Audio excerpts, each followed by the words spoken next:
Po ang lahat, ma'am, ano po ba ang dahilan at nabigyan niyo po kami ng pagkakataon na magpa-unlock po kayo ng interview? Maraming salamat sa pagkakataon na ibinigay sa akin ngayong araw na ito.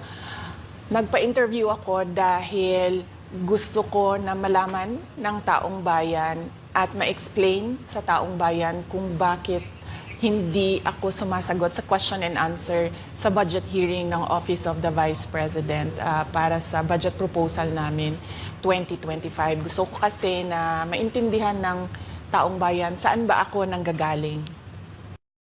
Madam Vice President, sa mga nakaraang linggo po, naging laman ng balita ang naganap na hearing sa House of Representatives po para sa 2025 OVP budget. May mga nagsasabi na nag-asal Bratanella daw po kayo, lalo na sa House of Representatives. Hindi daw po kasi kayo sanay na matanong sa mga bagay-bagay, kaya ganoon na lamang po ang naging asta ninyo. Ano po ang reaksyon niyo dito? Sanay ako na sumagot sa mga tanong ng mga bagay-bagay. Kaya nga, di ba, nagbibigay ako ng mga interview, kahit hindi siya arranged na interview, mga ambush interview ng media kung saan nakukuha nila yung mga katanungan ng taong bayan. Sanay ako sa ganyan. At alam ng taong bayan na hindi ako Bratinella o spoiled brat dahil kilala nila ako simula nung ako ay nasa Davao pa, simula nung ako ay mayor pa, hanggang naging vice president ako.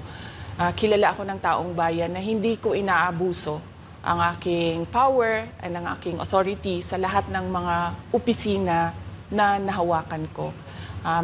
Testigo ko ang buong bayan na hindi ako isang spoiled brat. In fact, nung ako ay lumalaki, hindi naman, ang mga kaibigan ko, hindi naman sila galing sa political na pamilya, sa mga mayayaman na pamilya, sa mga powerful na pamilya. Sila ay mga ordinaryong tao lamang at yun ang kinalakihan ko. Isang ordinaryong environment ng isang ordinaryong citizen ng ating bayan. Sa palagay ko, hindi lang sanay ang iilan na mga miyembro ng House of Representatives na hindi nila makuha yung gusto nila at gusto nilang marinig na sagot. At hindi sanay yung mga iilan na mga representatives natin na sinasagot sila sa kanilang mga patutsada. Kaya sa tingin ko, isa din itong parang atake din nila na parang, oh, Bratinella yan. Kahit na sumagot naman ako, hindi nga lang sa gusto nila.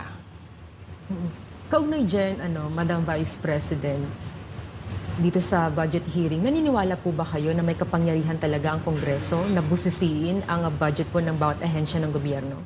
Siyempre, oo, nakalagay yan sa ating saligang batas na ang Kongreso natin ang merong power of the purse. Kaya nga, 'di ba, merong mga budget hearings at merong pagpasa ng budget mula sa House of Representatives at sa Senado natin, sa Kongreso natin. Kinikilala natin 'yan. Kaya nga, 'di ba, pumunta tayo doon sa Senate hearing, pumunta tayo doon sa House of Representatives na hearing dahil nagpresenta tayo ng budget. Ang ginawa ko lang ay sinabi ko, i-forgo namin yung question and answer na parte ng budget hearing. Pero kaugnay po dyan, Madam Vice President, hindi po ba dapat malaman din ng taong bayan para sa ang pondo ng OVP? At saan po gagamitin itong panukala po for 2025? Yes. Napakahalaga sa akin na malaman ng taong bayan ang Office of the Vice President budget proposal. Kaya nga, bago kami pumunta sa Senate, bago kami pumunta sa House, ay pinublish namin yung budget proposal namin sa aming website, sa Office of the Vice President, sa social media platforms namin. Ginawa namin siyang madaling intindihin ng taong bayan kung saan papunta yung budget proposal ng Office of the Vice President. Ma'am, going back din po kaninang sinabi nyo na yung ilang beses nyo pong sagot sa mga kongresista that you will forgo the opportunity to defend the 2025 budget proposal of the OVP and will defer to the wisdom of the Congress, bakit tila daw po iniiwasan ninyo? Parang ganun po yung lumalabas daw. Oo.